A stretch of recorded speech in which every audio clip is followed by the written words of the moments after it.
Good morning. My name is Ron Ohrel. I'm very happy to participate in today's session with you. Thank you for joining us. I'm with American Dairy Association Northeast. We represent the nearly 10,000 dairy farm families in New York, Pennsylvania, New Jersey, Delaware, Maryland, and Northern Virginia. So as you can see from this map, a good chunk of the Chesapeake Bay watershed is represented here. You know, only about 2% of our population has direct experience on a farm of any kind. ADA Northeast works to connect the non-farming public to your local dairy farms.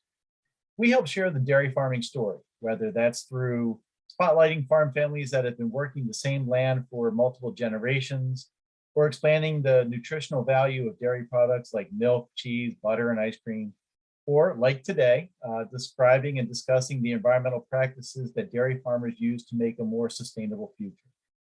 And we engage with the environmental community on how we can all work together to restore the Chesapeake Bay. As you may already know, agriculture must play a critical role in bay restoration, as well as other major river systems and water systems throughout the US. Our goal today is to share dairy farmer perspectives on bay restoration, including what is currently being done on the ground to protect local water quality, as well as some of the challenges that farmers are facing in conserving environmental resources while trying to operate a viable business. We look forward to a great discussion and your questions. You're probably familiar with this image of the Chesapeake Bay watershed. We thought it would be fun to visit virtually with different farms throughout the watershed and hear directly from dairy farmers about what they do to help not just the bay, but their local streams and rivers. We'll start way up in the headwaters in New York. We'll head down the Susquehanna River to Lancaster County, Pennsylvania, and then we'll finish up on Maryland's eastern shore. Our session will feature short videos about 3 dairy farms, and after that, we'll talk with representatives of those farms. Mike McMahon from McMahon's Easy Acres, Laura and Chris Landis from Worth the Wait Farms, and Megan and Matt Fry of Fair Hill Farms. So let's start our speed tour today at the Bay's headwaters. Let's get to know Mike McMahon and McMahon's Easy Acres Farm in Homer, New York.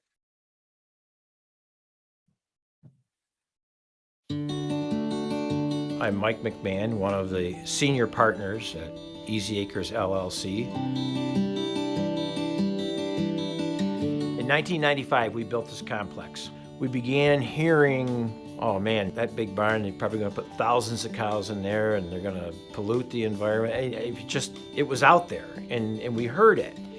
And so we thought, you know, we're gonna have to make an extra effort to make sure that the people in our township are not going to be concerned about that, and that we will be known as good stewards because we sit over the sole source aquifer for the village of Homer and part of the city of Cortland. And we also have Factory Brook, which is a AA trout stream, runs about 5 miles down through our land. So we began a well sampling and stream sampling project in the year after we built this operation in 1996. So we've been doing that for 21 years now. So those samples are sent to an independent lab and we're getting them analyzed for nitrogen and nitrates, phosphorus. Okay, so we do that just to monitor our economic practices and are we impacting the water, and if so, what should we do to change it? Also, over the years, we've selected different sections of these trout streams and had the 4-H Teen Council kids under the tutelage of someone from the DEC plant willow bushes on both sides of the trout stream to, you know, for the sake of preventing stream bank erosion as well as keeping the water cool for the good of the wildlife in that water. So you're feeding the cow 115 pounds of feed a day. She's drinking 40 gallons of water. She's producing 90 pounds of milk and 150 pounds of manure go out the other end.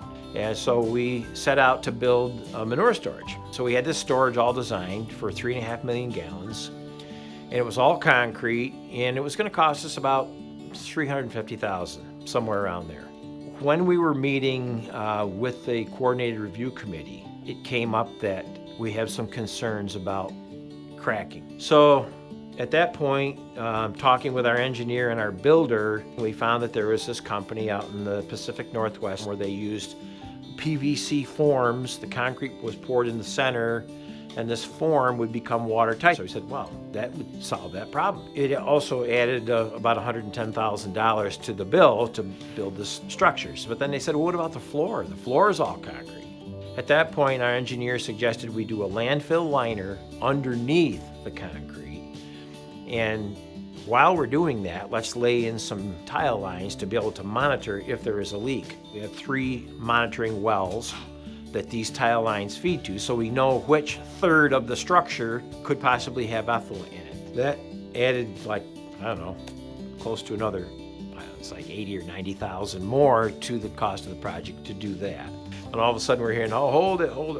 What if one of your hired help or something drives a tractor into this 16-foot tall structure with 3.5 million gallons in and breaks it open? It can flow down to the trout stream and everything's a mess. What are you gonna do?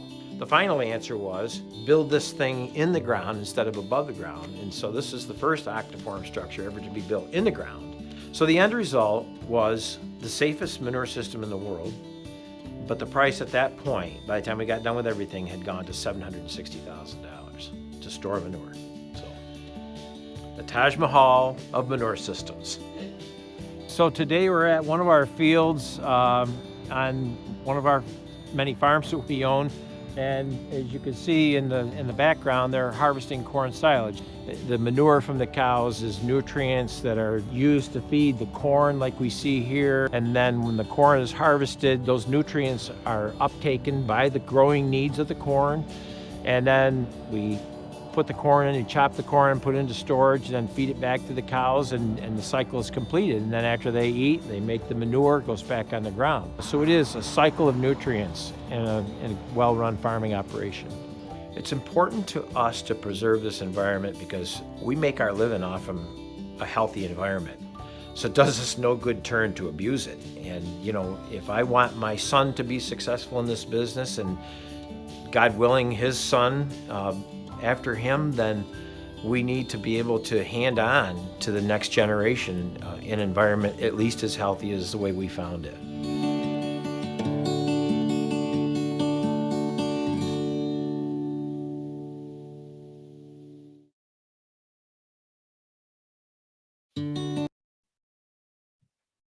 Thanks, Mike. It was great to visit with you. Thanks for showing us around your farm a little bit. We look forward to talking with you later on in today's presentation.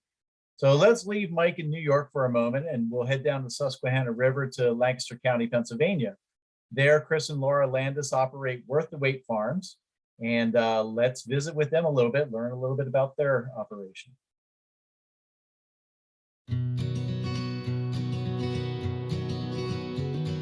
Hi, I'm Chris Landis. Welcome to Worth the Wait Farms. We're a dairy and commercial poultry farm in northern Lancaster County. We're home to 44 milking cows, around 100 head of cattle, 60,000 chickens, and we encompass a little over 150 acres of farmland that was originally deeded to my family from William Penn in the early 1700s. Worth the Wait Farms is in the Middle Creek watershed, which then drains into the Conestoga, which flows down into Susquehanna and eventually ends up in the Chesapeake Bay. Hi, I'm Laura Landis. My husband Chris and I own Worth the Wait Farms. I would say I'm most proud of our cover cropping and no-till. It allows us to not only have better quality feed for our cows, but more abundant feed for our cows with this smaller square footage of land.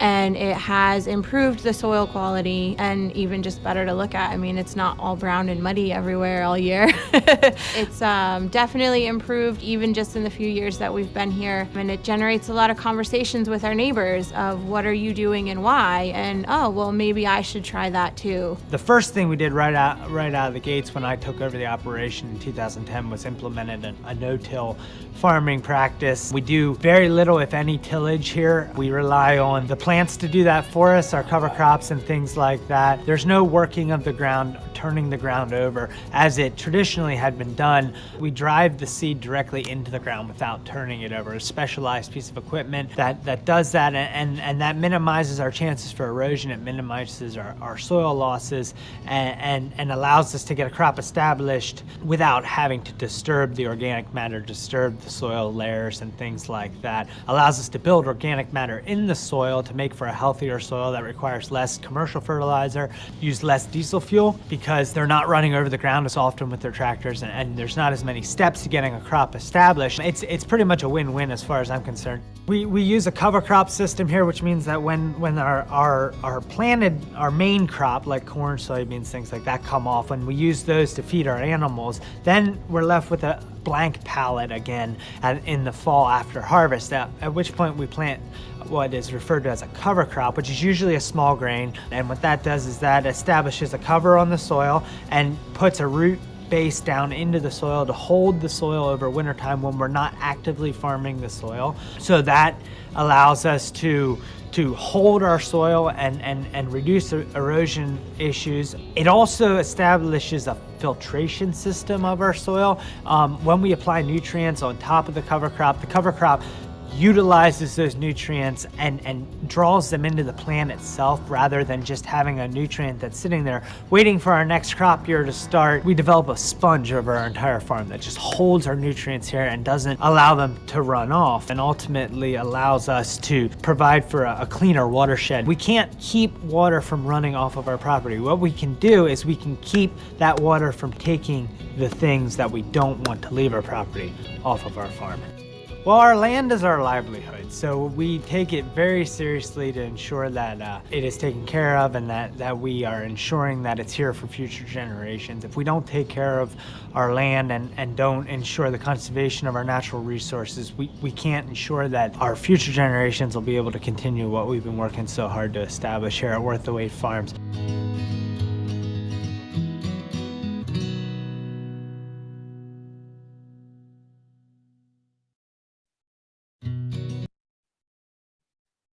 Thanks, Chris. Thanks, Laura. Thanks for showing us a little bit about what you do on your farm. We really appreciate that. We'll bring you back on a little bit later in today's session. Finally, I'd like to kind of head further downstream, head out of Pennsylvania, and stop off at Maryland's Eastern Shore, where we'll meet Megan and Matt Fry from Fairhill Farms.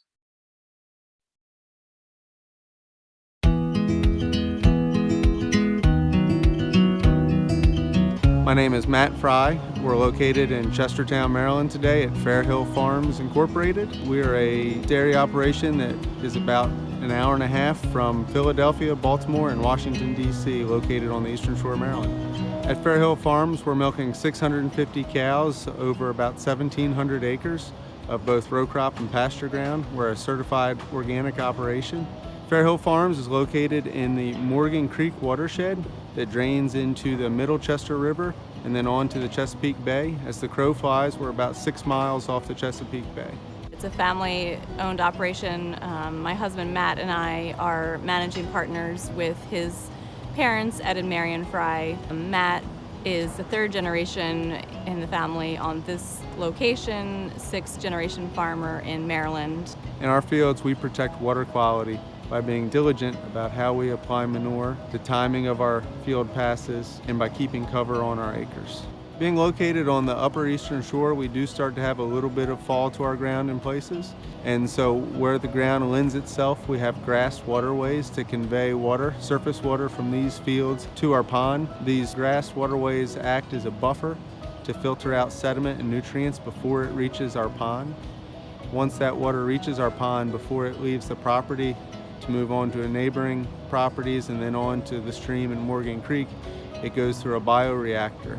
So we were approached by Ridge to Reef to install this bioreactor a number of years ago, and the goal of that bioreactor is it siphons water out of our pond before leaving the property and passes it through a wood chip bed to draw nitrogen, any excess nitrogen, out of the water before it leaves. And we were approached about this project and we're very open to it and interested to it to minimize the impact of any water leaving the farm.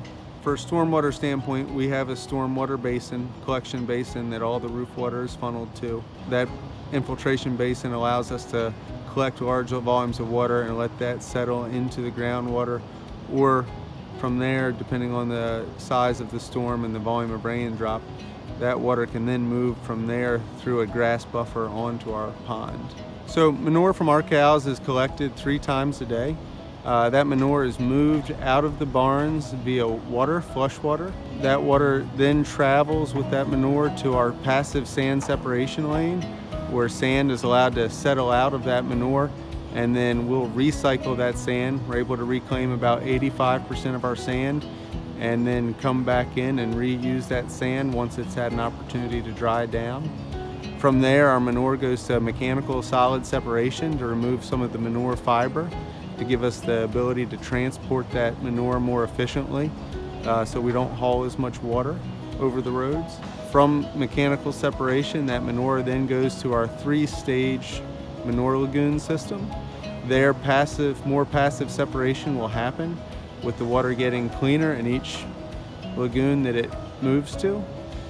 We have the ability to irrigate from our 3rd stage, but bulk of our manure is moved from the lagoons to the fields, both in the spring and the fall for fertilizer use via drag line, where we inject that manure directly in the ground, so we minimize nitrogen loss and runoff.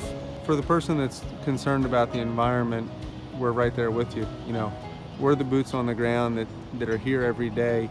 We've been here, we are here, and we plan to be here in the future. And so the environment is our #1 resource in allowing us to do that. Not only to provide for our family, but to provide for the consumer and their family.